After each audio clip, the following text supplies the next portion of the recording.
The year was 1937. Stalin, the iron-fisted ruler of the Soviet Union, delivered a speech.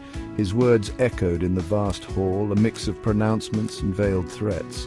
The audience, comprised of party officials and citizens, listened with bated breath. Every word held weight, every silence carried meaning. This was not a time for questions, only for unwavering obedience. The air crackled with tension. A palpable fear hung over the gathering. Stalin's speeches were rarely occasions for genuine enthusiasm. They were tightly choreographed performances designed to inspire awe and terror in equal measure. As Stalin finished his speech, the applause began. It was thunderous, obligatory, a deafening roar that filled every corner of the hall. But this was not the spontaneous outpouring of a moved audience. It was a calculated display of loyalty, a survival mechanism in a time when any sign of dissent could be deadly. Minutes passed and still the applause continued. Hands clapped mechanically, faces tight with strain. To stop clapping was unthinkable. To be the first to stop, suicidal. The applause became a grotesque parody of approval, a testament to the pervasive fear that permeated Soviet society. Then, in a moment of unimaginable tension, it happened. A single pair of hands fell silent.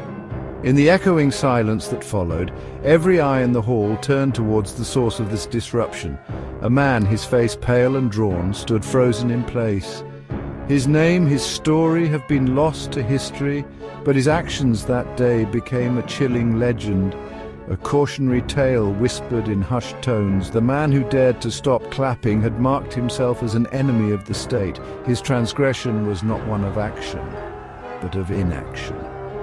By failing to conform, by breaking the spell of unanimous applause, he had exposed the fragility of the facade. The man was swiftly arrested, vanished into the vast Gulag system, never to be seen again. His fate, a brutal reminder of the stakes of defiance in Stalin's Russia. This incident, seemingly insignificant on the surface, spoke volumes about the nature of power and fear in Stalinist Russia. It revealed the insidious ways in which totalitarianism controlled not just actions but thoughts and emotions. The prolonged applause, the fear of being the first to stop, the swift and brutal punishment all pointed to a society gripped by paranoia, where survival depended on absolute conformity. The man who stopped clapping became a symbol of the human cost of this repression, a stark reminder of the ever-present threat that hung over the lives of ordinary Soviet citizens.